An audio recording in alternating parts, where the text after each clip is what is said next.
네, 베네수엘라에서 규모 7이 넘는 강진이 연쇄적으로 발생하면서 피해가 심각합니다. 자, 숨진 사람이 현재 188명으로 늘었는데 구조 작업이 이루어지고 있지만 앞으로 여진도 예상이 되면서 피해 규모가 커질 수 있다 이런 우려까지 나오고 있습니다. 베네수엘라는 국가 비상사태가 선포된 상황인데 국제사회 지원도 시작되고 있습니다. 관련 내용 조윤주 외신캐스터와 함께 짚어보겠습니다. 어서 오세요. 네, 안녕하세요. 예. 베네수엘라 지진이 126년 만에 최악이다. 근데 지금도 피해가 많은데 앞으로 더 많을 것 같은 추측이 있어서 더 걱정이에요. 네, 일단 지금 상황을 잠깐 정리를 해드리면요. 예. 24일 날 오후 현지 시각입니다. 베네수엘라 수도 카라카스 인근에서 규모 7.2, 7.5의 강진이 연이어서 발생했습니다. 네. 이 지진 이후에 30여 차례 여진까지 있었다고 하는데요. 베네수엘라 국회의장이 TV 브리핑 통해서 사망자 수가 188명, 그리고 부상자가 1,500명이 넘는다라고 밝혔습니다. 예.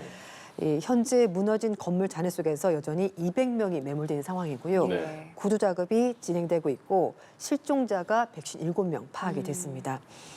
이재민 가구가 2,900가구가 넘은 거의 3,000가구의 이재민이 발생한 상황입니다. 예. 로드리게스 국회의장에 따르면 최소 250제 건물이 파손되거나 무너졌다고 밝혔는데요. 병원 등 여러 가지 사회 기반시설이 많이 무너졌습니다. 예. 지금 말씀하신 것처럼 비상사태가 선포가 돼 있고 지금 대통령은 임시 대통령입니다. 네네. 델시 로드리게스 대통령이 직접 피해적인 라과이주를 직접 방문해서 피해 수습을 지금 진두지휘하고 있다고 하는데요. 예. 국제공항, 항구가 있는 곳도 이번 지진 때문에 큰 피해를 본 것으로 파악이 됐습니다. 예. 네, 저희가 지금 지진 발생 이후 현지 모습도 화면으로 계속 네. 보여드리고 있는데 가까스로 건물 빠져나온 사람들의 증언에 따르면 공포 영화 같았다라는 네. 얘기가 들려요. 현지 상황 어떻게 전해지고 있습니까? AP통신에서는요, 이게 자욱한 먼지 속에서 사람들이 바닥에 앉아서 울고 있었다라는 예. 얘기를 전하면서 굉장히 끔찍하게 얘기를 하고 있는데 예. 사람들 말로는 뭐 공포 영화 같아졌다, 전쟁 영화를 방불케 한다 이렇게 예. 얘기를 하고 있는데요.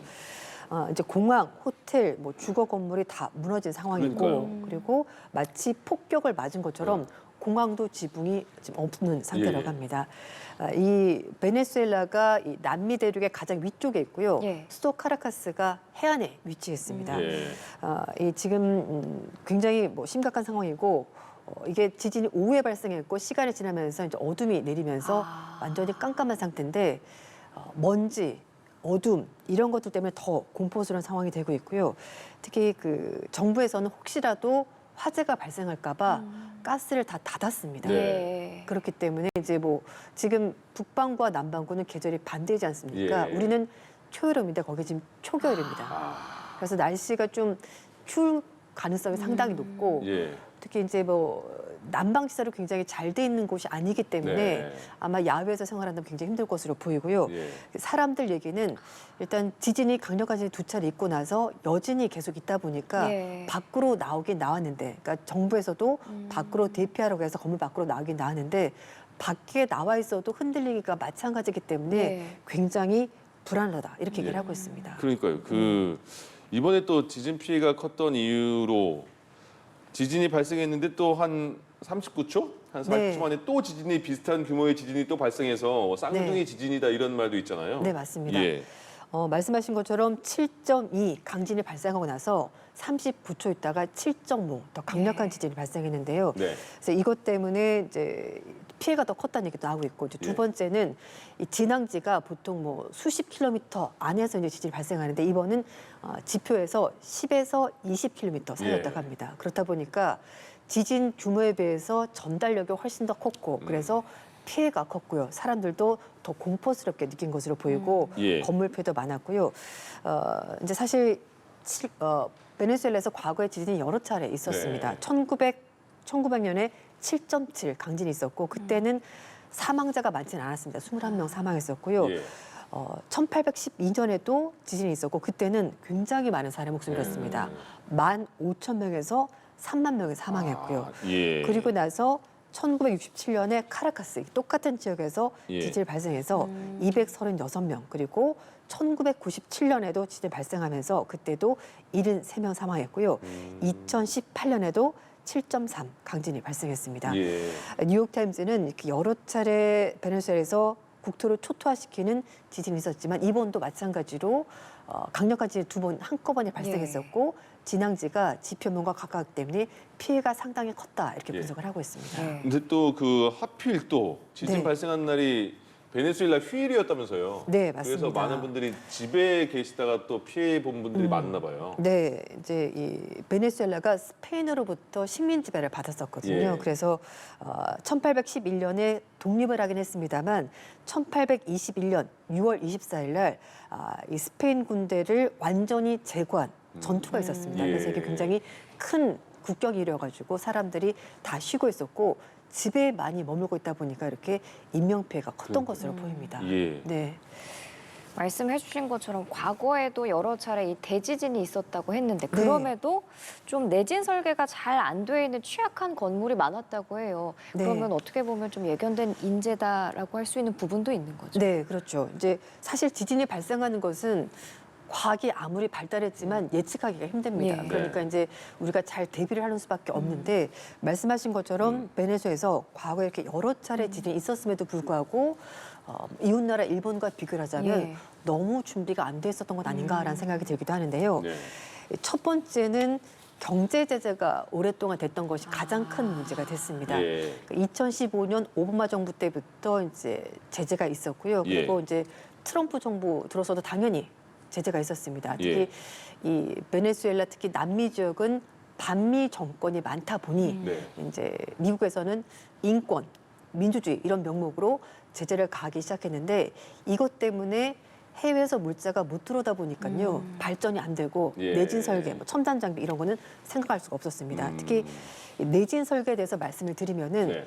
우리도 이렇게 고층 건물 지을 때 철근이 들어가고 이렇게 지진이 나서 건물이 이렇게 흔들흔들하면서 무너지진 않습니다. 약간 유연하게. 맞아요. 예, 예. 그러니까 콘크리트가 이제 있으면서 콘크리트 철골을 중심으로 해서 콘크리트가 거기 붙어 있으면서 이게 유연하게 왔다 갔다 해야 되는데 이 베네수엘라 건물들은요 철근이 제대로 들어간 건물이 많이 없다고 합니다. 아. 물자가 부족하니까. 예. 그래서 물론 이제 콘크리트로 집을 짓긴 합니다만 연성 콘크리트 구조가 안 된다는 거죠. 예. 말씀인 것처럼 이렇게 약간 탄력성 있게 왔다 갔다 해야 되는데 그게 안 되니까 흔들리면 바로 와르르 무너지게 되는 것이고요. 예. 두 번째는 이 건물들이 20세기 중반에 지어진 건물이 많다고 합니다. 예. 1960년부터 80년대 건물이 많다고 하는데 우리나라도 물론 60년대, 80년대 건물 있습니다. 네. 그런데 중간에 계속 내진 보강 작업을 했었거든요. 그래서 우리나라는 그런 위험은 없는데 예.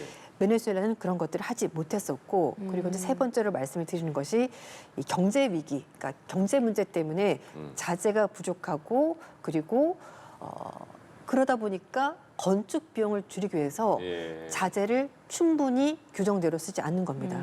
그리고 뿐만 아니라 안전 점검, 유지 보수 당연히 하지 않았고 콘크리트를 쓴다고 하더라도 불량 콘크리트 쓴 건물이 많았다는 겁니다. 아. 그리고 이제 네 번째는 예. 수도 카라카스 지역에 마리오라고 하는 무허가 판자촌이 상당히 많다고 합니다. 네. 어느 도시나 마찬가지긴 한데요. 예, 좀 이렇게 도시가 발전하면 할수록 빈부격차 빈민가도 때문에 있고. 빈민가가 있는데 예. 거기는 사실 그냥 벽돌과 시멘트로 그냥 쌓아서 올린 집들이기 때문에 예. 아주 약한 외부 충격에도 금방 무너질 수밖에 없어서 이번에 이렇게 여러 가지 이유 때문에 피해가 굉장히 컸다라고 합니다. 그렇군요. 영상을 네. 보더라도 정말 아파트도 한순간에 우르르 무너져서 네. 저 정도인가 싶을 정도였는데. 네, 그래서 특히 이번에 고층 건물이 많이 무너졌는데요. 그러니까요. 겉에서 보기에는 멀쩡한 건물처럼 네. 보이지만 안을 들여다보면은 안전 점검도 전혀 안 돼 있고 내진 설계도 안 돼 있고 자재도 부족한 그런 건물들이 상당히 많았다라는 겁니다. 지금 이런 상황에서 미국 지질조사국에서 네. 사망자가 최대 10만 명까지 이를 수 있다는 전망을 내놨는데 이건 어떤 이유 때문에 이렇게 네. 늘어나는 건가요? 일단 그 미 지진조사국이 그 예측 모델을 돌려가지고 예. 이 정도 지진면 사망자가 얼마나 나오는가를 이제 예측하는 모델이 있다고 합니다. 예. 그래서 1,000명에서 10,000명 정도 사망할 것이다라는 확률이 39% 정도 나왔고요. 그리고 10,000명에서 10만 명이 큰 차이 없습니다. 37% 발생할 거라고 예측을 하고 있는 건데 앞에도 말씀을 드렸습니다만 이게 지금 7.2, 7.5 강진이 연이어서 발생했거든요. 예. 이렇게 되면은 첫 번째 지진 발생하고 나서 대피할 시간이 전혀 없고 그리고 첫 번째 지진으로 건물이 굉장히 취약해진 상황에서 바로 연이어서 더 강력한 지진이 발생하다 보니까 건물에서 무너지면서 피해가 많았다는 겁니다. 그래서 예. 인명피해가 더 많을 것으로 추측을 하는 것이고요. 두 번째는 앞에도 말씀드렸습니다만 진원지가 너무 얕았다는 거죠. 10에서 20km다 보니까 이게 전달하는 속도가 굉장히 빨랐고 파급 효과도 컸기 때문에 땅이랑 너무 가까웠다는 맞아요. 거죠. 네, 그래서 이제 피해가 컸다는 것이고 이 카라카스의 그 인구가 800만 명 정도 된다고 합니다. 그리고 아까 말씀드린 것처럼 휴일이어서 사람들이 다 집안에 많이 있었고 그렇다 예. 보니까 나갈 수가 없어서 사망자가 좀 많았다는 얘기도 있고 그리고 다른 지역보다 아무래도 수도다 보니까요 인구 밀도가 높았습니다. 예. 그래서 피해가 좀 컸다 이런 분석이 나오고 있습니다. 네. 그러니까 지금 베네수엘라에서 발표한 거는 최소 188명이 사망했다는 거잖아요. 네, 근데 그렇습니다. 지금 미국에서는 10만 명까지 그 피해가 있을 수 있다 이런 얘기가 나오고 그 베네수엘라에는 메모리 200명 현재 실종자가 네. 157명인데 이게 과연 맞는 것인가 모르겠는 게 네. 지금 건물이 그렇게 많이 무너진 상태에서 과연 이 정도밖에 실종이 안 됐고 메모리 안 된다. 그 정보력이 정확한가도 좀 궁금해지네요. 네, 말씀하신 것이 정확한 지적인데요. 예. 지금 정전 사태가 벌어지고 있고요. 네. 지금 통신망도 제대로 복구가 안 돼 있기 때문에 사실상 얼마나 많은 사람들이 사망했는지는 이건 정부의 굉장히 보수적인 집계에 예, 예. 불과합니다. 그래서 아마 시간이 지나면은 더 많은 사망자가 나올 것으로 보이고 예. 미국의 질조사국이 예측한 것처럼 상당히 많은 인명피해가 있을 것으로 보입니다. 예. 그 이제 또 하나 말씀드릴 것이 이제 앞에서 그 경제 제재 때문에 여러 가지 장비가 없다라고 말씀을 드렸는데요. 네. 보통 이제 우리나라 같은 경우도 혹시 이제 무슨 재난이 발생하게 되면은 첨단 장비가 다 동원이 됩니다. 예. 뭐 음파 탐지기, 뭐 적외선 카메라 이런 것들이 등장이 그렇죠. 되는데 그런 걸 가지고 이 건물에 사람이 몇 명 정도 매몰돼 있는 것 같다 또는 인명피해를 어느 정도 파악이 가능한데 예. 지금 베네수엘라는 그런 장비가 거의 없는 상태라고 말해도 과언이 아니라고 합니다. 앞에도 말씀을 드렸습니다만 미국에서 제재를 가하는 바람에 이런 장비들을 수입할 여력이 전혀 없었고요. 뭐 굴착기, 포크레인 이런 것도 없기 때문에 네. 지금 현장에서는 삽 들고 지금 구조 작업을 하고 있는 상황이고 예. 그래서 이제 얘기를 하는 것이 민간 건설업체들이 가지고 있는 장비들, 중장비 이거라도 좀 지금 빨리 현장에 투입을 해주면 복구가 가능할 텐데 지금 그것도 원활히 안 되는 상황이고요. 그리고 올해 초에 미국이 마두로 정권을 축출시켰습니다. 네, 맞아요. 끌고 갔잖아요. 네, 그래서 지금 로드리게스 부통령이 임시 대통령을 맡고 있는 상황인데 예. 사실 그 마두로 정권 때도 이제 이게 워낙 그 마두로 정권이 오래되다 보니까 네. 이제 국가 시스템이 이렇게 원활하게 돌아간 상황은 아니었고요. 뭐 그 전부터 약간 너무 독재가 심하다 이런 얘기가 있었기 때문에 사회 전반적으로 뭔가 시스템이 우리가 생각하는 것처럼 원활하게 돌아가지 않았었고요. 그리고 예. 또 하나는 석유 수출 제재가 있었습니다. 미국에서. 그렇기 때문에 사실 석유 없이 뭐가 산업이 돌아갈 수가 없지 않습니까? 석유로만 이루어진 나라 아니에요? 네, 예, 맞습니다. 이제 베네수엘라가. 그렇다 보니까 문제가 있는 것이고 최근에 이제 마두로 정권이 축출되고 나서 로드리게스 부통령이 임시 대통령이 되면서 미국과 굉장히 협조적으로 네, 태도를 바꾸면서 예. 이제 미국 측에서 석유 수출해주겠다라고 얘기를 했습니다만 이게 석유 수출해준다고 말해서 몇 달 만에 막 나라가 경제가 막 돌아가는 게 아니지 않습니까? 그래서 상당히 수십 년 동안 제재가 있었고 그것 때문에 여러 가지 기반시설 그리고 물품이 없었고 장비도 없었기 때문에 이런 식의 강력한 지진이 발생하면은 피해가 커질 수밖에 없는 어떤 구조적인 문제를 안고 있었던 나라다라고 봐야 될 것 같습니다. 예. 지금 베네수엘라에서 가장 피해가 큰 북부 라 과이라에서만 100채가 넘는 건물이 무너진 상황이라고 하는데 그렇기 때문에 인명피해 집계까지도 시간이 오래 걸릴 것 같아요. 네, 이번 맞습니다. 일초가 골든타임인데 말씀 주신 것처럼 계속된 경제 제재로 베네수엘라 자력으로 네. 구조가 쉽지 않은 상황이잖아요. 네. 국제사회 도움 절실해 보이는데 이미 시작되고 있는 네, 거죠. 그렇습니다. 일단 미국 측에서 어떻게 보면 약간 병 주고 약 주고 이런 꼴이 되긴 합니다만 뭐 트럼프 대통령 강력히 얘기를 하면서 바로 지원팀 보내겠다 얘기를 하고 있고요. 예. 마코 루비오 국무장관도 이미 TF팀이 구성이 돼서 활동을 시작했다고 밝혔습니다. 미국 쪽에서 2,300억 달러 정도 지원하겠다고 밝혔고 예. 지금 뭐 IMF 이런 쪽에서도 자금을 주겠다라고 얘기를 하고 있는 건데요. 일단 뭐 금융시장에서도 뭐 베네수엘라 측에 좀 지원을 할 것으로 보이긴 합니다만 예. 지금 당장 자금이 들어간다고 하더라도 장비가 없기 때문에 그러게요. 남미 국가들이 일단 여러 가지 장비들을 지원하겠다 얘기하고 있습니다. 장비가 먼저 가는 게 그러니까 우선이네요. 주변 국가들이 자신이 가지고 있는 장비를 투입하겠다고 얘기를 하고 있기 때문에 장비가 먼저 들어가고 나서 그다음에 뭐 자금 지원 이런 것들이 있을 것으로 보이고요. 예. 지금 문제는 베네수엘라가 정부 부채 규모가요 2,400억 달러에 달한다고 합니다. GDP 대비 2배가 훌쩍 넘는 수치이기 때문에 이것만 보더라도 지금 베네수엘 경제가 어떤지를 단적으로 알 수가 있기 때문에 예. 아무리 빨리 자금이 투입이 된다고 하더라도 이 구조되는데 작업하는데 상당히 시간이 좀 걸릴 것으로 보입니다. 그러게요. 당장 돈이 많이 들어간다고 빨리 구조되는 게 아닌 상황이니까. 그렇죠.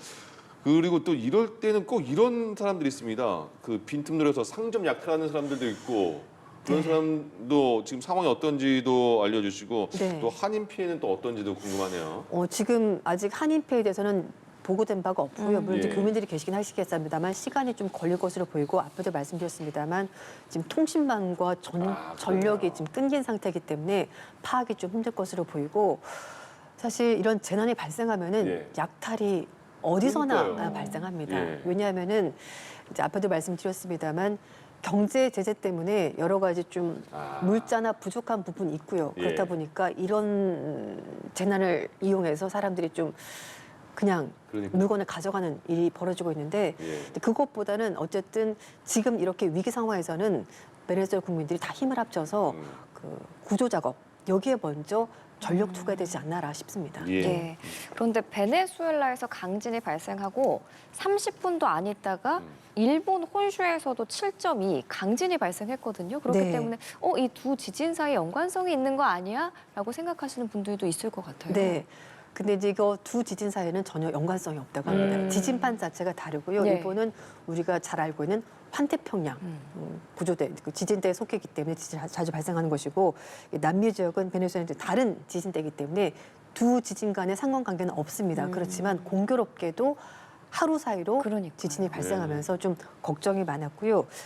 일본도 지금 25일 다음 날인데요. 오전 7시쯤에 이와테현 앞바다에서 규모 6.9의 지진이 발생했습니다. 예. 진원제 깊이가 여기는 50km로 추정이 되는 건데요. 예. 그래서 아오모리현에서 진도 6강의 강한 흔들림이 관측이 됐고 현재까지 쓰나미 발생 가능성은 없는 것으로 파악이 됐습니다. 지금 이제 진도 6강 정도가 되면 뭐냐면요. 사람이 서 있다가 예. 넘어질 수 있습니다. 그 정도 강도고요. 그리고 당연히 선반에 있던 물건들이 다 떨어질 정도로 굉장히 강력한 지진인데요. 예. NHK 방송은 이번 지진 때문에 주택과 사무실 내부에서 물건이 떨어지는 피해가 있었다고 밝혔고 아오모리현에서 최소 6명이 부상을 입었고요. 엘리베이터에서 갇히거나 정전 그리고 신칸센 운항이 중단됐다는 보도까지 나왔습니다. 예. 뭐 처음에는 이제 혹시라도 쓰나미 발생하지 않을까라고 경보가 있었는데 다행히 경보는 이제 없었고요. 그리고 진앙지에서 700km 떨어진 도쿄에서도 흔들림이 감지가 됐다고 합니다. 근데 예. 이제 베네수엘라와 일본은 물론 경제 수는 다르긴 합니다만 네. 뭐 한마디로 좀 간단하게 예를 말씀을 드리면 일본은 당연히 내진 설계가 굉장히 네. 잘 돼 있고요. 그리고 만약에 내가 2층 집에 살고 있다. 뭐 주택인데 내가 2층에 살고 있다 그러면 2층에는 피아노를 둘 수 없습니다. 피아노요. 네. 지진 때문에 피아노가 굉장히 무겁지 않습니까? 네. 그래서 떨어질 가능성이 있기 때문에 그런 것까지 네, 조심하는 굉장히 세심하게 신경을 쓰고 그게 법으로 금지가 네, 돼 있어요? 그렇습니다. 그래서 그런 거 주의해야 되고 그리고 예. 모든 물건 약간 이렇게 묶어두도록 하는 그런 것도 집에서 굉장히 철저히 잘 준비를 하고 있고요. 그리고 혹시라도 재난 발생에 대비해서 그 현관문 가까이에 여러 가지 비상 물품들을 늘 상비해 두는 바로 나갈 수 있게 네, 챙겨서. 그런 것들도 굉장히 훈련이 잘 돼 있다고 합니다. 아까 그 일본의 규모가 6.9라고 6.9. 하셨나요? 네, 그게 네, 6.9. 다시 일본 기상청에서 7.2로 수정이 됐다고 아, 하네요. 네네. 알겠습니다. 예, 요거 마지막으로 짚으면서 베네수엘라 복구 피해 하루빨리 네. 좀 제대로 이루어졌으면 좋겠습니다. 조윤주 외신캐스터와 함께했습니다. 말씀 잘 들었습니다. 고맙습니다. 네, 감사합니다.